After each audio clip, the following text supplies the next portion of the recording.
আসসালামু আলাইকুম, HSC 25 batch. আজ তোমাদের সাথে আলোচনা করছি ইতিহাস প্রথম পত্রের পঞ্চম অধ্যায়ের পূর্ব বাংলাদেশ স্বায়ত্ত শাসনের চ্যাপ্টারটা, সেইটা নিয়ে। ঠিক আছে, সো আজকের চ্যাপ্টারে আমরা আলোচনা করব এই চ্যাপ্টার থেকে আসা আগের এমসিকিউ এবং যেগুলো আসতে পারে এগুলো থেকে। সো দেখো, প্রথম প্রশ্নটা 1969 সালের গণ অভ্যুত্থানের মাধ্যমে কাকে ক্ষমতাচ্যুত করা হয়? আমরা সবাই জানি তখন কি ফিল্ড মার্শাল আইয়ুব খান, তিনি কিন্তু প্রেসিডেন্ট ছিলেন, এন্ড তাকে ক্ষমতাচ্যুত কে করেছিল? ইয়াহিয়া খান। তিনি কিন্তু এরপর ক্ষমতায় আসেন, এই ইয়াহিয়া খান। এবং ইয়াহিয়া খানের টাইমে কিন্তু 1971 সালে মুক্তিযুদ্ধটা হয়। ঠিক আছে, সো এটা আমরা একটু দেখেছি। আর 1969 সালে যে গণ অভ্যুত্থানটা, এটা দিয়ে কিন্তু একটা সিকিউ মাস্ট আসবে তোমার এবার। ঠিক আছে, এটার সাথে তোমার আইয়ুব খান, সরি, আবু সাইদ এবং তোমার ধরো যে শামসুজ্জোহার সাথে যে একটা মিল, সেটা কিন্তু ধরবে। তারপর দেখো, 1970 সালে নির্বাচনে জাতীয় পরিষদের আসন সংখ্যা ছিল কতটি? আচ্ছা, এখানে একটা টোটাল তোমাকে একটা জিনিস আমি বোঝাই। দেখো যে পাকিস্তানের, দেখো জাতীয় পরিষদ একটা ছিল তোমার কি জাতীয় পরিষদ, একটা ছিল কি প্রাদেশিক পরিষদ।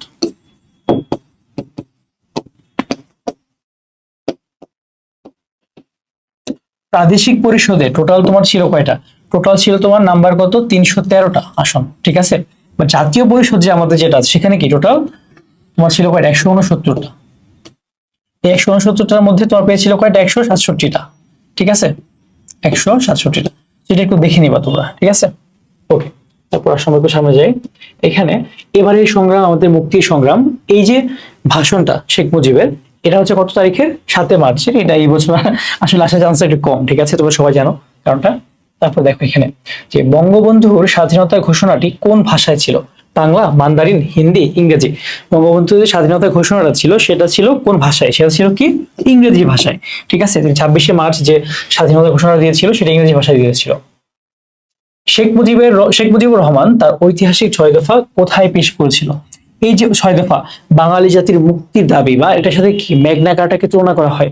এটা কিন্তু তোমার সিকিউতে আসবে। ঠিক আছে, সিকিউতে কি 6 দফার সাথে ম্যাগনা কার্টার যে তুলনীয়তা, ম্যাগনা কার্টার যে তুলনীয়তা, সেটা আমাদের কোথায় আসবে? সিকিউতে আসবে। এটা কোথায় উত্থাপন করা হয়েছিল?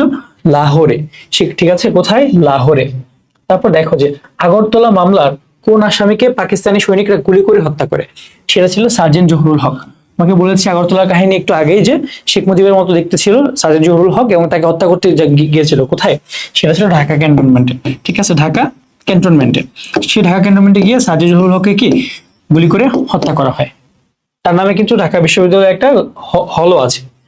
বঙ্গবন্ধু শেখ মুজিবুর রহমানের 7 মার্চের ঐতিহাসিক ভাষণটি কত মিনিটের ছিল?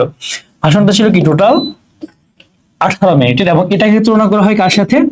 গেটিসবার্গ ভাষণের সাথে। কার? গেটিসবার্গ ভাষণ। ঠিক আছে, তোমরা একটু আমাকে জানাবা যে এই গেটিসবার্গ ভাষণটা তোমার হচ্ছে কার দেওয়া? ঠিক আছে, এবং তিনি কিন্তু গণতন্ত্রের সবচেয়ে ছোট এবং সবচেয়ে সুন্দর সংজ্ঞাটা দিয়েছিল। কমেন্টে একটু জানাবো ফার্স্ট। ওকে, তারপর দেখেন আমরা সামনে যাই। যুক্তফ্রন্ট গঠিত হয় কত সালে? দেখো, এই যে যুক্তফ্রন্টটা গঠন করা হয়েছিল কি? এই তোমার কৃষক প্রজা পার্টি, জাতীয় গণতন্ত্রী দল, এরকম তোমার আওয়ামী মুসলিম লীগ, এরকম 4টা দল নিয়ে নিজামে ইসলাম গঠন করা হয়েছিল। ঠিক আছে, সো এরকম গঠন করা হয়েছিল কবে এটা এবং কেন? তারা হচ্ছে তোমার নির্বাচনে ইলেকশন করার জন্য মুসলিম লীগের বিরুদ্ধে। ওকে, এই যে তোমার যুক্তফ্রন্টটা, সেটা হয়েছিল কবে? 1953 সালে 4 ডিসেম্বর। 1953 সালে 4 ডিসেম্বর কি তোমার এটা গঠন করা হয়? 1900 অপশনে নাই 1953, যেহেতু অপশনে নাই তোমাকে কি ক্লোজেস্টটা দেখাতে হবে। 1954 দিয়েছে, কিন্তু 1954 তে কি হয়? আসলে 1954 আসলে ইলেকশনটা হয়েছিল যুক্তফ্রন্টের। ঠিক আছে, 1954 তে কি হয়েছিল? 1954 হয়েছিল কি যুক্তফ্রন্টের ইলেকশনটা, কিন্তু যুক্তফ্রন্ট গঠিত হয় কবে? সেটা মার্চ 1953 সালে। ওকে, তারপর দেখো যে কোন অঞ্চলকে নিয়ে 1865 সালে পাক ভারত যুদ্ধ সংঘটিত হয়? সেটা ছিল কি? কাশ্মীর। কাশ্মীরকে নিয়ে কিন্তু টোটাল অনেকগুলো পাক ভারত যুদ্ধ হয়েছে। তোমার হচ্ছে এটা আসলে 1865 না, এটা হবে কি 1965 সালে। ঠিক আছে, প্রথমে দেখো 1947 সালেই যখন তৈরি হইলো ভারত আর পাকিস্তান, তখন একটা যুদ্ধ হয়েছে পাকিস্তান ভারতের মধ্যে কাশ্মীর নিয়ে। এবার কি 1965 সালে একটা হয়েছে। ঠিক আছে, এবার আরো বেশ কয়েকটি হয়েছে। দেখো, 6 দফা দাবি কোথায় উত্থাপন করা হয়? সেটা হচ্ছে কোথায়? সেটা হচ্ছে লাহোরে। 6 দফা দাবি কোথায় উত্থাপন করা হয়? লাহোরে। 6 দফা দাবি কি ছিল? Charter of emancipation. Charter of emancipation, বাঙালির মুক্তির দাবি। কিসের সাথে তুলনীয় এটা বলো? কিসের সাথে তুলনীয়? এটা হচ্ছে তোমার ম্যাগনা কার্টার সাথে। ঠিক আছে, তারপর দেখেন এখানে আওয়ামী লীগ জাতীয় পরিষদে কোনো আসন পায়নি কোথায়, দেখো জাতীয় পরিষদ মানে কোনটা, পূর্ব পাকিস্তান পশ্চিম পাকিস্তান দুইটা মিলে যেটা, সেখানে আওয়ামী লীগ পায়নি কোথায়, পশ্চিম পাকিস্তানে কোনো আসনই পায় নাই, কিন্তু পূর্ব পাকিস্তানে কত পেয়েছিল, 167 আউট অফ 169টা। ঠিক আছে, এরপর দেখেন পরবর্তী প্রশ্নে, শহীদ বুদ্ধিজীবী দিবস পালিত হয় কবে, শহীদ বুদ্ধিজীবী দিবস পালিত হয় কবে, 14 ডিসেম্বর। এটা আমাকে বেসিক, আমাদের এখানে টাইম নষ্ট আমরা না করি। এরপর দেখেন 1971 সালে বুদ্ধিজীবী হত্যাকাণ্ডের নেতৃত্বে কে ছিল, 1971 সালে বুদ্ধিজীবী হত্যাকাণ্ডের নেতৃত্বে ছিল কারা, আল বদর, আমরা এটা সবাই জানি, রাজাকার আল শামস এরা না, এরা হচ্ছে মুক্তিযুদ্ধের টাইমে কাজ করছে, বাট আল বদর যারা বাহিনী ছিল তারাই মেইনলি কি এই বুদ্ধিজীবী হত্যাকাণ্ডের সাথে জড়িত ছিল। রেসকোর্স ময়দানের বর্তমান নাম কি, আমরা সবাই জানি, একদম বেসিক প্রশ্ন, সোহরাওয়ার্দী উদ্যান। এই ধরনের প্রশ্ন আসলে একদম খুশি তোমরা, তাই না, একদম ইজি। তারপর দেখো যে পাক ভারত যুদ্ধের স্থায়িত্ব কতদিন, যেটা 1865 সালেরটা, সরি 1965 সালেরটা, 1965 সালে দ্বিতীয় পাক ভারত যুদ্ধ, সেটা কতদিন স্থায়ী ছিল, সেটা ছিল টোটাল তোমার 17 দিন। ঠিক আছে, টোটাল কয়দিন, 17 দিন। ওকে, আচ্ছা সঙ্গত কারণে বলছি, তোমরা যারা এবার ঢাকা ভার্সিটি খয়নিটে ভর্তি পরীক্ষা দিবা, আমাদের ক্লাস যদি ভালো লাগে, আমাদের ক্লাস আর ইউটিউবে দেওয়া আছে, ডেমো ক্লাস দিয়ে দিব, যদি ভালো লাগে তোমরা অবশ্যই আমাদের সাথে তোমাদের বি ইউনিট যে যাত্রাটা সেটা করতে পারো। ঠিক আছে, ধন্যবাদ। দেখো 1969 সালে গণ অভ্যুত্থানের লক্ষ্য কি ছিল, গণতন্ত্রের পূর্ণ বাস্তবায়ন, আঞ্চলিক স্বায়ত্তশাসন অর্জন, সামরিক শাসনের বিলোপ সাধন। এখানে কিন্তু গণ অভ্যুত্থানের সবগুলো ছিল তাদের লক্ষ্য। ঠিক আছে, সবগুলাই হয়ে যাবে। তোমরা অবশ্যই, কিন্তু আবারও বলছি, গণ অভ্যুত্থান নিয়ে কিন্তু একটা সিকিউ আসবেই, সো ভালো মতো পড়বা। ঠিক আছে, দেখো এরপর 1969 সালে গণ অভ্যুত্থানের ছাত্রদের 11 দফার মধ্যে অন্যতম দফা ছিল কি, সার্বজনীন ভোটাধিকারের ভিত্তিতে সংসদীয় গণতন্ত্র প্রতিষ্ঠা লাভ, ব্যাংক, বিমা ও বৃহৎ শিল্প জাতীয়করণ করা, জরুরি আইন, নিরাপত্তা ও অন্যান্য দমনমূলক আইন বাতিলকরণ। এখানে কিন্তু সবগুলাই হয়। ঠিক আছে, এই সবগুলাই কিন্তু হয়ে যায়। তারপর দেখো এখানে যে আসাদের মৃত্যুতে জনগণের অন্তরে কোন চেতনা জন্ম নেয়, আসাদ যে তোমার ছিল, আসাদের শার্ট নামে যে একটা কবিতা লিখেছেন কে, শামসুর রহমান, আসাদের শার্ট, শামসুর রহমান। আসাদ যখন মারা গেল 1969-এ, ঠিক আছে, তারপরে কি মানুষের মনে একটা স্বাধীনতা চেতনা জাগলো। ঠিক আছে, আমাদের কি করতে হবে, স্বাধীন হতে হবে, আমরা কিন্তু স্বাধীন না, ভাষা না অবশ্য, সার্বভৌমত্ব না, প্রতিশোধ না। ঠিক আছে, তারপর দেখেন এখানে ডক্টর শামসুজ্জোহাকে কত সালে রাজশাহী কলেজে প্রভাষক পদে নিয়োগ দেওয়া হয়, তিনি কিন্তু 1961 সালে প্রথম রাজশাহী কলেজে প্রভাষক হয়েছিল। ঠিক আছে, একটা বেসিক ইনফরমেশন দেখে নিও। যুদ্ধাপরাধীদের বিচারের দাবিতে সর্বস্তরের মানুষের আন্দোলন বেগবান হয়ে ওঠে 69 গণ অভ্যুত্থানে, কাদের অবদান সবচেয়ে বেশি ছিল, অবশ্যই ছাত্র জনতা। যখন শামসুজ্জোহা মারা গেল, ঠিক আছে, তারপরে কি আন্দোলনটা একদম বেগবান হয়েছিল।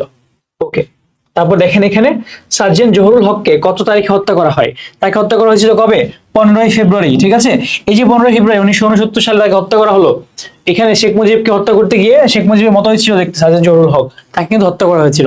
তারা এই শেখ মুজিব সহ টোটাল কতজন, তারা 14 জন ছিল কি তোমার এই আগরতলা ষড়যন্ত্র মামলার কি আসামি। ঠিক আছে, সার্জেন্ট জহুরুল হককে কোথায় হত্যা করা হয়েছিল আগে বলে আসছি আমি, ঢাকা ক্যান্টনমেন্টে। ওকে, তারপর দেখেন আইয়ুব সরকার সামরিক বাহিনী নিয়োগ করে করে কেন, তারা কেন করেছিল, তারা করেছিল ছাত্র জনতাকে মারতে না, গণ অভ্যুত্থান দমন করতে, হ্যাঁ, যানবাহনের নিরাপত্তা নিশ্চিত করতেও না, শৃঙ্খলার জন্য। তারা মেইনলি চেয়েছিল কি এই গণ অভ্যুত্থানটা দমন করা হোক, এটা দমন করলে কি আইয়ুব সরকারটা টিকে যেত। তারপর দেখেন এখানে কত তারিখে পাকিস্তান সরকার আগরতলা ষড়যন্ত্র মামলা প্রত্যাহার করে, তারা কি 1969 সালের 22 ফেব্রুয়ারি। 15 ফেব্রুয়ারি কি জহুরুল হককে মারা হলো, 15 ফেব্রুয়ারিতে জহুরুল হককে মারা হলো, সার্জেন্ট জহুরুল হককে মারা হয়েছিল। ওকে, তারপর আসেন আমরা সামনে যাই। এখানে 1969 সালে আইয়ুব খান কিসের জন্য গোল টেবিল বৈঠক ডাকেন, কেন, তিনি কি চেয়েছিলেন, আসলে তিনি চেয়েছিলেন যে এই যে শাসনতান্ত্রিক সমস্যা এটার সমাধান তিনি চেয়েছিলেন। 11 দফা তিনি মেনে নিতে চাননি, রাজনৈতিক অস্থিরতা দূর করতে চাননি, ক্ষমতা হস্তান্তর চাইনি, তিনি চেয়েছিলেন শাসনতান্ত্রিক যে একটা সমস্যা, একটা জটিলতা দুই পাকিস্তানের মধ্যে, এটাকে তিনি সমাধান করতে চেয়েছিলেন। ঠিক আছে, তারপর দেখেন এখানে আইয়ুব খান কোন স্থানে রাজনৈতিক নেতাদের একটি গোল টেবিল বৈঠক ডাকতেন, সেটা ছিল কোথায়, রাওয়ালপিন্ডিতে। পাকিস্তানের কোথায়, রাওয়ালপিন্ডিতে। পাকিস্তানের একটা শহর কোথায়, সেটা রাওয়ালপিন্ডি, সেখানে রেখেছিলেন তিনি। আইয়ুব খান কত তারিখে গোল টেবিল বৈঠকে ডাক দেন, সেটা ছিল কবে, 1969 সালে 10 মার্চ। ঠিক আছে, 10 মার্চ। তোমার দেখো এই যে তোমার 15 ফেব্রুয়ারি হচ্ছে তোমার মারা হলো তোমার জহুরুল হককে, তারপর তোমার হচ্ছে শেখ মুজিবুর মুক্তি পেল তারপর কি 10 মার্চ কিছুদিন পরেই কিন্তু ডাকা হলো রাওয়ালপিন্ডিতে, ঠিক আছে। তারপর দেখো শেখ মুজিবুর রহমান রাওয়ালপিন্ডির গোল টেবিল বৈঠক মানে সেটাকে বর্জন করেন কেন? কারণ তিনি বলেছিলেন যে 6 দফা যে ছিল আমাদের এবং 11 দফা যে ছিল, এই দুইটা 1969-এর আর 1966 ছিল কি 6 দফা, 69 কি ছিল 11 দফা। এই দুইটা যদি বর্জন হয় বা এই দুটো যদি অগ্রাহ্য হয়, আমরা বর্জন করব যে কোনো মিটিং মিছিল, ঠিক আছে, যে কোনো মিটিং আপনাদের সাথে। সন্তানদের চাপে পড়ে বাবা বাশার উদ্দিন জমির মালিকানা ছেড়ে দেশান্তর হলেন। এই বাক্যে বাশার উদ্দিনের সাথে নিচে কোন ব্যক্তির মিল রয়েছে? এটা আইয়ুব খান। আইয়ুব খান কি তোমার দেশের ধরো যে কিন্তু প্রেসিডেন্ট ছিলেন দুটো দেশে, সো পূর্ব পাকিস্তানের মানুষের চাপে তিনি কিন্তু ক্ষমতা ছেড়ে দিয়েছেন, আইয়ুব খান। ওকে, তারপর এখানে দেখো যে 1969 সালে গণ অভ্যুত্থানের প্রধান উদ্দেশ্য কি ছিল? মেইন যে উদ্দেশ্যটা সেটা কি দেখো, গণতন্ত্রের পূর্ণ বাস্তবায়ন, হ্যাঁ এটা ছিল। স্বায়ত্তশাসন প্রতিষ্ঠা, এটা ছিল।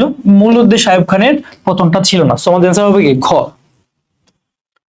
সো আমাদের এই চ্যাপ্টারটাও শেষ। তোমরা যারা ঢাকা ভার্সিটি খ ইউনিটে ভর্তি পরীক্ষা দিবা, তোমরা আমাদের ক্লাসগুলো যদি ভালো লাগে তোমরা অবশ্যই ক্লাস দেখে ভর্তি হবা, ঠিক আছে।